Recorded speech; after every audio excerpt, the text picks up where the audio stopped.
सन 1606 का वह मई महीना गरम, आग गरम, पानी गरम, देग उबाले खाती, रेत गरम, रेत डालने वाला पड़पूंजा गरम, गुरु अर्जुन देव जी का बड़ा भाई पृथ्वीचंद गरम, जहांगीर गरम, चंदू गरम, यहाँ तक कि मियाँ मीर जैसा भी गरम हो गया। पर उस समय जो सिर्फ ठंडा था वो थे तत्ती तवी पर बैठे श्री गुरु अर्जुन देव जी। आज इस वीडियो में हम आपको श्री गुरु अर्जुन देव जी की शहादत के उन दर्दनाक पलों को बताएंगे, जिसे सुनकर आपको पता चलेगा कि जब हर कोई विरोधी बन जाए तो अपने आप को सहज कैसे रखना है। यह वीडियो बहुत इमोशनल होने वाली है। शायद ही कोई ऐसी आंखें हों जो इस दर्द भरी दास्तां को सुनकर नम ना हो।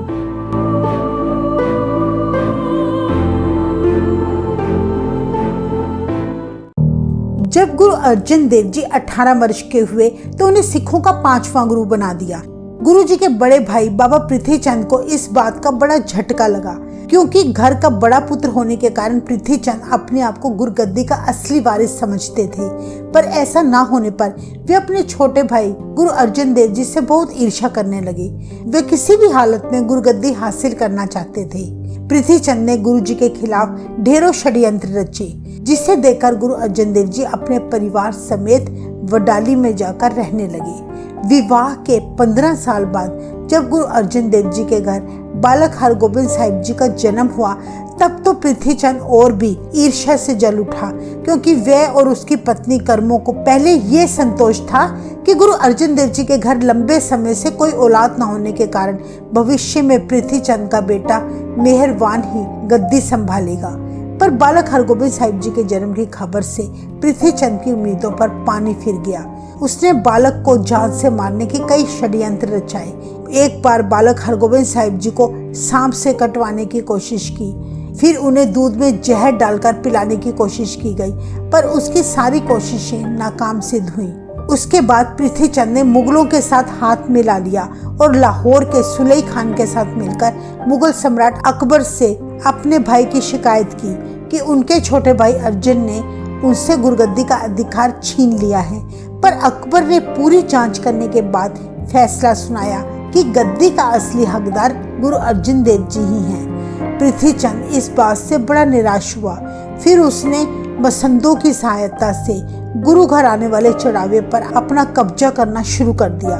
गुरु घर में संगतों से आई भेंटें गुरु घर जाने से रोक ली गई। इस तरह गुरु घर के खजाने पर पृथ्वीचंद ने पूरा नियंत्रण कर लिया, जिसका परिणाम ये हुआ कि गुरु अर्जुन देव जी को लंगर चलाने में काफी मुश्किलों का सामना करना पड़ा। जिस लंगर में भोजन के साथ पहले खीर मिला करती थी, वहाँ केवल मिस्सी रोटी और भुने चने ही मिलने लगे। हालात इतने खराब हो गए कि गुरु अर्जुन देव जी की पत्नी माता गंगा जी को अपने सारे गहने बेचने पड़े।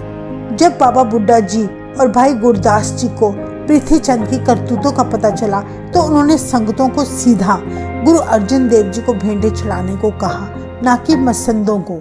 इस तरह लंगर पहले की तरह सुचारू रूप से चलने लगा। गुरु अर्जुन देव जी ने 1581 से लेकर 1606 तक गुरुगद्दी संभाली। आप जी ने श्री गुरु ग्रंथ साहिब की रचना की, जो कि मानव जाति को आपकी सबसे बड़ी देन है। इस ग्रंथ में पहले 5 गुरुओं और कई महान भक्तों की बानी शामिल की गई थी।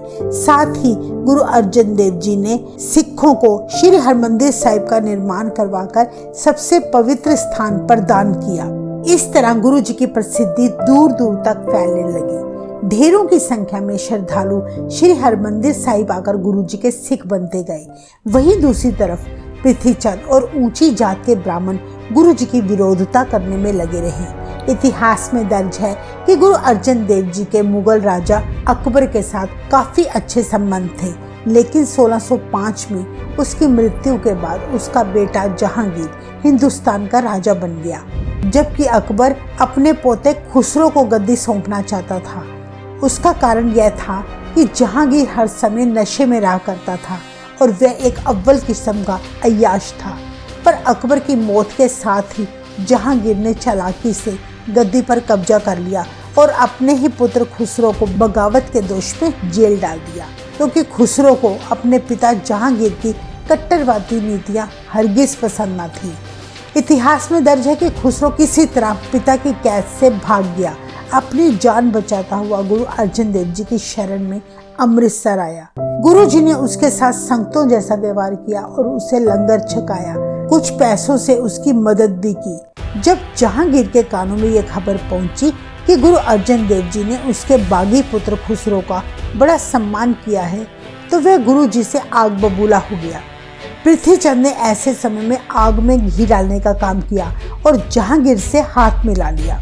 उसने जहांगीर के कान भरने शुरू किए कि अगर आपने अर्जन देव जी पर रोक ना लगाई तो वह एक दिन इस्लाम के लिए बहुत बड़ा खतरा बन जाएगा, क्योंकि अर्जन देव जी द्वारा बनाए गए हरमंदिर साहिब में ढेरों मुस्लिम धर्म के लोग भी जाकर गुरु के सिख बनते जा रहे थे।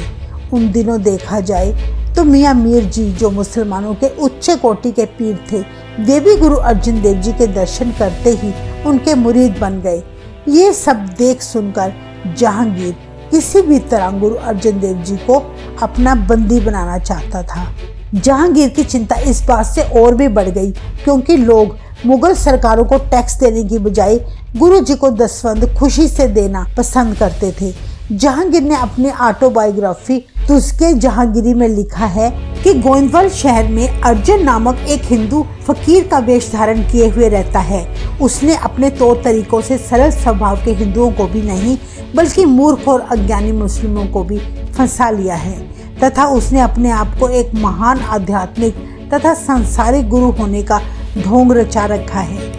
3-4 पीढ़ियों से उसकी शैतानी की यह दुकान चली आ रही है। बहुत समय से मेरे मन में ये विचार आया, या तो इस झूठ की दुकान को बंद करना होगा या फिर इस गुरु को इस्लाम में शामिल करना होगा। जहांगीर की ऑटोबायोग्राफी इस बात का प्रमाण है कि वह गुरु अर्जन देव जी को किसी भी तरह अपने कब्जे में लेने का बहाना ढूंढ रहा था। दूसरी तरफ चंदू शाह का भी जिक्र आता है। चंदू शाह जहांगीर का दीवान था। उसने अपनी लड़की के रिश्ते के लिए पुरोहितों को एक अच्छा लड़का ढूंढने के लिए भेजा। कहते हैं कि इत्तेफाक से पुरोहित गुरु अर्जन देव जी के दरबार में जा पहुंचे, जहां वे गुरु अर्जन देव जी के पुत्र श्री हरगोबिंद साहिब जी का नूरानी चेहरा देखकर चंदू की लड़की का रिश्ता तय कर आए। जब पुरोहितों ने वापस आकर चंदू को इस बारे में बताया तो अहंकारी चंदू के मुंह से निकला कि आप तो एक भिखारी के लड़के से मेरी बेटी का रिश्ता तय कर आए हो, जो लोगों के दिए हुए दान पर जीता है। जब किसी सिख द्वारा यह बात गुरु अर्जन देव जी तक पहुंची तो उन्होंने यह रिश्ता तोड़ दिया। यह सब देखकर चंदू परेशान हो गया कि अब उसकी लड़की सारी उम्र कुंवारी न रह जाए। यह सोचकर वह गुरु जी के पास गया और रिश्ते को बचाने की कोशिश करने लगा, पर गुरु जी ने कहा कि आपने गुरु घर के बारे में जो कुछ भी अपशब्द कहे हैं, इसलिए मैं ये रिश्ता आपके साथ नहीं जोड़ सकता। कहते हैं कि उसी समय डल्ला नामक स्थान से आए भाई नारायण जी ने गुरु अर्जन देव जी के आगे अपनी पुत्री दामोदी जी का रिश्ता रखा। गुरु जी बहुत खुश हुए और उन्होंने अपने पुत्र हरगोबिंद साहिब जी के साथ उनकी पुत्री का रिश्ता तय कर दिया। चंदू यह सब कुछ बर्दाश्त ना कर सका और उसने जहांगीर को गुरु जी के बारे में भड़काना शुरू कर दिया। जहांगीर तो पहले से ही अपने बागी पुत्र खुसरो की गुरु जी द्वारा मदद करने से खफा था। कहते हैं कि जहांगीर ने लाहौर के हाकिम मुर्तजा खां को हुक्म दिया कि गुरु अर्जन देव जी का घर घाट जब्त कर दिया जाए और उन्हें बंदी बनाकर लाहौर ले जाए, जहां पर उन्हें क्रूर यातनाएं देकर कत्ल कर दिया जाए। इस बारे में जब सारी संतों को पता चला तो सारे दरबार में सन्नाटा छा गया। गुरु अर्जन देव जी चुपचाप अपने कमरे में विश्राम करने चले गए। गुरु जी की पत्नी माता गंगा जी उनके पास आकर बैठ गई। गुरु जी ने सारी बात बताई और कहा, मेरी बात ध्यान से सुनो, हम कल सुबह ही लाहौर जा रहे हैं। आपका पुत्र हरगोबिंद साहिब अब हर काम में सियाना हो चुका है। यह धर्म और धीरज धारण करने वाला है। माता गंगा जी उनके लाहौर जाने की खबर सुनकर उदास हो गए। गुरु अर्जन देव जी ने उन्हें समझाते हुए बड़े प्यार से कहा, गंगा, यह शरीर सदा साथ नहीं रहने वाला, इसलिए श्रेष्ठ बुद्धि वाले कभी शरीर से प्रेम नहीं करते। जो भी पैदा होता है उसने आखिर एक दिन मरना है। आप जी मेरे पीछे टिके रहना और दुख नहीं मनाना। शरीर त्यागने के बारे में कभी नहीं सोचना, बल्कि पुत्र और पोतों का सुख देखकर बड़े आनंद के साथ रहना और जब अंत समाएगा तो फिर आकर हमें मिल लेना। जब माता गंगा जी ने यह बात सुनी तो उनकी आंखें आंसुओं से नम हो गई। कहने लगे, हे पतिदेव, आपने कैसे ये सब कह दिया? ऐसी बातें सुनकर मेरा सारा आनंद और खुशियां खत्म हो जाएंगी। आप ही तो हमारे परिवार और सारी संगतों के कल्याण का बड़ा आसरा हो। श्री हरगोबिंद साहिब जी अभी छोटी उम्र के हैं, आप जी उन्हें कैसा कार्य बता रहे हैं? कृपा करके बताओ कि आपके बाद हम किसका आसरा पकड़े? गुरु अर्जुन देव जी ने कहा, ऐसी चिंता तुमने दिल में क्यों धारण कर ली? श्री गुरु नानक देव जी जगत पिता है, वो तुम्हारी सहायता अवश्य करेंगे, तुम्हारी सारी विघ्नें दूर करेंगे। उनके प्रताप से ही बालक हरगोबिंद साहिब का तेज दिन प्रतिदिन बढ़ेगा और कोई चिंता ना करो। अपने गुरुपति के मुख से ऐसे वचन सुनकर माता गंगा शांत हो गई। उन्हें ज्ञान की प्राप्ति हो गई और इस प्रकार उनका मोह गुरु जी ने दूर कर दिया। रात को विश्राम करके सुबह अमृत समय गुरुजी ने स्नान किया, बानी पड़ी और जब दिन निकला तो उन्होंने बाबा बुड्ढा जी, भाई गुरदास जी और पुत्र हरगोबिंद साहिब जी को अपने पास बुला भेजा। गुरुजी ने 5 पैसे 1 नारियल रखकर श्री हरगोबिंद साहिब जी के आगे माथा टेका और उन्हें सिखों का छठा गुरु घोषित कर दिया। कहते हैं तब गुरुजी ने पालकी मंगवाई। 5 सिखों को साथ लेकर 22 मई 1606 को लाहौर की तरफ चल पड़े। सारी संगतें गुरुजी के साथ साथ गुरुजी को विदा करने चल पड़ी। जब काफी दूर तक पहुंच गए तब गुरुजी ने पालकी रुकवाकर सारी संगतों को उपदेश दिया कि सतगुरु का सिमरन करके आप सब सारे क्लेश और दुख दूर करो। बाबा बुड्ढा जी, भाई गुरदास जी और श्री हरगोबिंद साहिब जी के साथ आप बने रहना। इसके बाद उन्होंने श्री हरगोबिंद साहिब जी को कहा कि आपने सदा बाबा बुड्ढा जी का सत्कार करना है, जैसे वो आज्ञा करें वैसे ही रहना है, इनके सामने कुछ नहीं कहना। तब गुरु जी के बार बार कहने पर गुरु जी को विदा करके सारी संगतें वापस लौट गई। लाहौर पहुंचकर गुरुजी जहांगीर के दरबार में पेश हुए। जहांगीर ने तब गुरुजी के आगे कुछ शर्तें रखी। पहली शर्त थी कि गुरुजी के द्वारा लिखे गए आदि ग्रंथ में हजरत मोहम्मद की प्रशंसा के शब्द भी शामिल किए जाएं।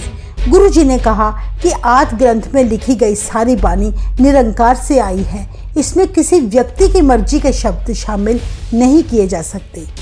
जहांगीर ने तब गुरुजी के आगे दूसरी शर्त रखी कि आपने श्री हरमंदिर साहिब, तरन तारण जैसे कई बड़े बड़े गुरु घरों का निर्माण किया है, इसीलिए आपको हर साल 2 लाख रुपए टैक्स देना होगा। गुरुजी उसे साफ इनकार करते हुए बोले, संतों द्वारा दिया गया धन केवल लंगर के काम में लगाया जाता है और जरूरतमंदों की जरूरतों के लिए ये धन खर्च किया जाता है, ना कि दसवंध के पैसों से टैक्स अदा किया जाता है। जहांगीर गुरुजी की बात सुनकर आग बबूला हो गया और बोला, आपने मेरे बागी पुत्र खुसरो की सहायता करके बहुत बड़ा पाप कमाया है। गुरुजी कहने लगे, हमारे दर पर आए किसी भी व्यक्ति की हम सहायता करते हैं, हमारे लिए दुश्मन और दोस्त सब बराबर है। तुम लंगर की बात करते हो, जहांगीर तुम यह क्यों भूल गए कि यह वही लंगर है जो कभी तुम्हारे पिता अकबर ने खाया था और आज तुम्हारे पुत्र ने खाया है, इसमें कौन सी बड़ी आफत आ गई। जहांगीर तब बड़े गुस्से में आ गया और बोला, अगर अपनी जान की सलामती चाहते हो तो मुसलमान धर्म अपना लो। गुरुजी बोले, जहांगीर हम यह अस्थाई शरीर त्याग सकते हैं पर अपना धर्म कभी नहीं त्याग सकते। तुम्हें जो करना है कर लो, जो सजा देनी है दे दो, पर हम तुम्हारी कोई भी शर्त मानने को तैयार नहीं। असल में जहांगीर ने गुरुजी पर बेबुनियाद आरोप लगाए थे। वे किसी भी हालत में गुरुजी को मुसलमान बनाना चाहता था। उसका मकसद था कि अगर गुरुजी मुस्लिम धर्म अपना लेंगे तो उनके लाखों श्रद्धालु भी खुद ब खुद मुस्लिम बन जाएंगे। पर गुरुजी के ऐसे व्यवहार से जहांगीर बड़ा चिढ़ गया। उसने गुरुजी को अत्यंत क्रूर यातनाएं देकर मौत का फतवा जारी कर दिया। चंदू के कहने पर जहांगीर ने गुरुजी को चंदू के हवाले कर दिया। चंदू तो पहले से ही गुरुजी का वैरी था, उसे गुरुजी से बदला लेने का बढ़िया मौका मिल गया। कहते हैं कि तब गुरुजी को अत्यंत गर्मी के महीने में गर्म तवे पर बिठाकर उनके शीश पर गर्म रेत डाली गई। अगले दिन आपको उबलती देग में बिठा दिया गया। इतना सब कुछ सहने के बावजूद भी गुरु अर्जन देव जी शांत चित्त होकर लगातार प्रभु के ध्यान में बैठे रहे। इस तरह गुरु जी को भूखा प्यासा रखकर अत्यंत कठोर यातनाएं दी गई। गुरु जी के प्यारे श्रद्धालु मियां मीर जी को जब इस घटना का पता लगा, उसने जहांगीर को यह सब रोकने को कहा, पर जहांगीर ने उनकी एक ना सुनी। फिर वे गुरु जी के पास गए। उन्होंने इस हालत में देखकर तड़प कर कहा, जिस धरती पर इतना बड़ा कहर हो रहा है, उस धरती को ही क्यों ना पलटा दूं। गुरु जी, आप मुझे हुक्म तो करें, मैं दिल्ली और लाहौर की ईंट से ईंट बजा दूं। गुरु जी ने उन्हें शांत रहने को कहा और बोले, क्या हुआ अगर तन तप रहा है? प्रभु के प्यारों को प्रभु के हुक्म में ही आनंद मानना चाहिए। शरीर वैसे भी नाशवान है, तो फिर इसका मोह कैसा? शरीर और संसार झूठ है, केवल आत्मा स्वतंत्र है, सच है। यह कष्ट मैं इसलिए सह रहा हूँ ताकि वाहेगुरु के सच्चे नाम के प्रचार करने वालों को आदर्श मिल सके। जब कभी किसी पर कष्ट आए तो वह हुक्म को सिर झुकाकर माने, ना कि वाहेगुरु को भला बुरा कहे। मान होते हुए भी निमाना, तान होते हुए भी निताना भक्तों को शोभा देता है। आत्मिक शक्ति को शरीर की रक्षा के लिए नहीं बरतना चाहिए। इतनी ऊंची बातें सुनकर तब मियां मीर जी सिर झुकाकर चुपचाप खड़े हो गए। इसके बाद गुरु अर्जन देव जी को तत्ती तवी पर बिठाया गया। गरम रेत झुलसे हुए शरीर पर डाली गई, सिर पर डाली गई, पर गुरु जी बिल्कुल ना डोले, बल्कि जो पीड़ा नहीं सही जा सकती उसे भी सह लिया। गुरु जी के सारे शरीर पर ढेरों छाले पड़ गए, पर गुरु जी फरमाते रहे, दुष्ट कष्ट यह तन को दे हैं, हम साखी न्यारो दरसे हैं। इस तरह गुरु अर्जन देव जी को 5 दिन गर्मी के महीने में यातनाएं देते रहे। छठे दिन यानी 30 मई 1606 को गुरु जी को और कष्ट देने के लिए रावी नदी के तट पर लाया गया, ताकि स्नान करने पर उनके छालों में अत्यधिक दर्द हो। कहते हैं कि तब गुरु जी ने जैसे ही रावी नदी में डुबकी लगाई, फिर वे नदी से बाहर न आए। सदा के लिए वे अलोप हो गए। गुरु अर्जन देव जी की शहीदी सिख इतिहास का टर्निंग पॉइंट थी। आप जी की शहादत ने सिखों में इस तरह का जज्बा भर दिया कि सिख हंसते हंसते यातनाएं सहन करते रहे, पर सिक्खी को आँच न आने दी। सिखों ने बंद बंद कटाए, आरों से चिराए गए, चरखड़ियों पर चढ़े, पर सिक्खी को रत्ती भर भी आँच न आने दी। जिस स्थान पर गुरु अर्जन देव जी लाहौर रावी दरिया के किनारे आलोप हो गए थे, वहां आजकल गुरुद्वारा डेरा साहिब सुशोभित है। वाहेगुरु जी का खालसा, वाहेगुरु जी की फतेह।